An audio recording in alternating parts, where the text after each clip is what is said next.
All right, guys, let's talk about how big of an impact is losing Jim Harbaugh from Michigan. So we've seen 5 games now. If you ask me, it was Michigan's 5 worst games. Now you could also say two of those games were two of Michigan's most difficult games. Yep. But we kind of have a sample size now, right? 3 games at the beginning of the season. Sharon Moore coached in one of them. He was also suspended for one of them. But Jim Harbaugh has not been there for the 3 games to begin the season in these last 2 games. Justin, I want to start with you. Do you think Michigan is a better football team or a worse football team, or just even with Jim Harbaugh off the sidelines? So I think it's kind of a little bit towards the middle, but I would say a little bit worse, because he's still going to be able to coach them during the week. But there's always an impact to not having him on the sideline. I know the players are trying to seem like they're rallying around him, the free Harbaugh shirt that made 0 sense. But, there's the potential that they play up for him. But right when they play up for him, that's typically, you come out fired up for a game that doesn't last you through a playoff. And so I don't think that fire and tenacity where they're playing for him is going to be there. I think that's going to wear off, but I think it's going to have a negligible impact overall. I think losing Connor Stallions is going to have the biggest impact, more so than anything. And then kind of like we already mentioned, the potential for the on-field distraction, the pressure that the players may feel, and then also, have it in the back of their mind, like you mentioned earlier, potential draft stock issues, like all of that stuff is going through their mind and they can't say it's not. So when you're thinking a lot and you're not playing on instinct, that affects your game. It impacts your game. So and as we mentioned, Sharon Moore coached for the first 3 games. So they have practice being suspended already. So there's that. I think it'll be negligible with the Harbaugh. I think the other stuff that comes off of this is what's going to impact them the most. Yeah, I think that's a really good point. Sonny, what do you think?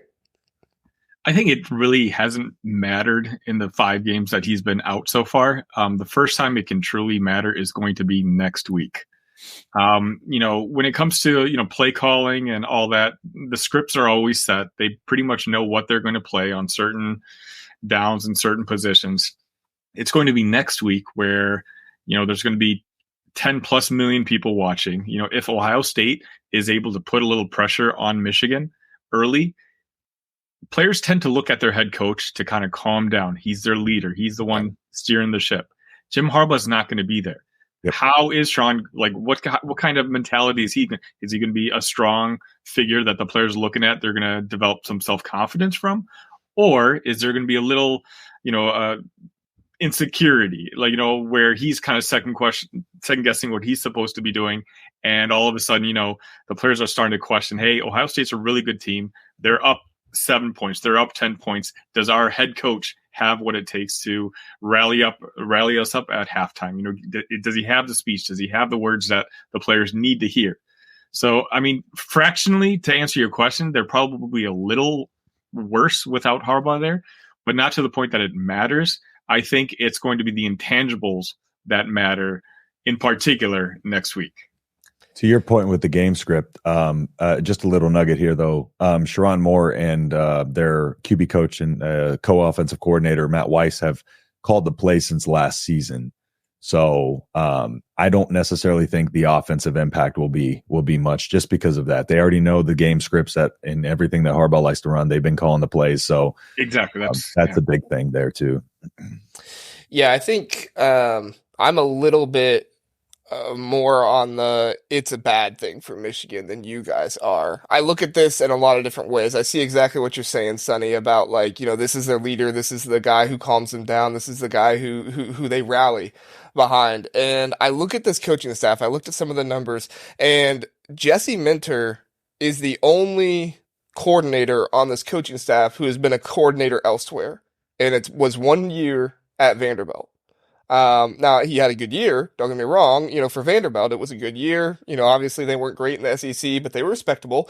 So it was fine. But Mentor has only been a coordinator in the Power 5 for 3 years. Moore has only been a coordinator in the Power 5 for 3 years. And all 3 of those years were with, Michigan, and 2 of them, like Justin said, they were co-offense coordinator with Weiss. Jay Harbaugh, he's been a special teams coordinator for 7 years, and every single year has been with Jim Harbaugh at Michigan. Steve Clinkscale, which I know all the drama with him, deleting his Twitter, all that stuff.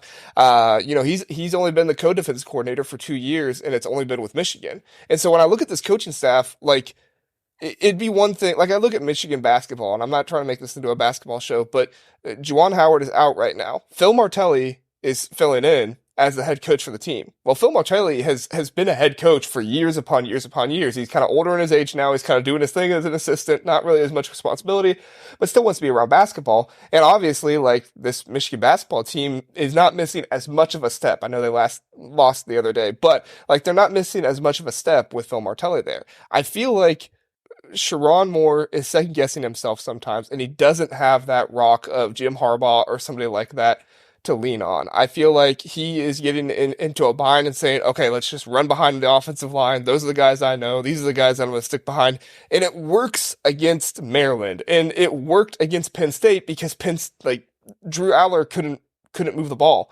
down the field. Mike Yurcich was terrible in play calling. I mean, there's a reason why he got fired at the end of that game. Like, it worked because the game allowed it for that. I don't know if it's going to work against Ohio State. I know you can say all you want about toughness and all those things, but I think Ohio State has proven this year that this is not the same Ohio State team we've seen in the past 2 years. This is not the finesse team that they were. They're relying a lot more on their defense. Now, Michigan proved me wrong, and they can come out and say, we're going to whip their butts and whatever. That's fine. But to me, I think it looks a little bit different, and if I'm a Michigan fan, I'm not feeling as confident without Jim Harbaugh there as I would be with him there. What do you guys think? Am I off base? I think it's a fair point. And regardless, I thought Ohio State was going to beat them next week anyways. But I mean, it's a fair point. And I think it's more likely that it may be somewhere in the middle ground between the two. It may be less, more impactful than we think, but maybe slightly less than you think. The thing is, we'll all find out, this Saturday, because if this game isn't close, then that's a huge sign that it's impacting them. If it's close, we'll wait and see how they do the next game. Maybe Ohio State wins close, but if Ohio State comes in and dominates, yeah, it's clear as day. So let me ask a question. Who do you think has more pressure right now? Ohio State or Michigan coming into next Saturday? Oh, Ohio State, 100%. Both. Right? I think both have a lot of pressure, and they have different kinds of pressure. That's the thing, though. I think it's clearly Ohio State. They have all the X factors going in on their favor. They've gotten their butts beat the last 2 years, and it really hasn't been close. And the fans have been claiming it's because of X. It's because of Stallions. This is the only reason.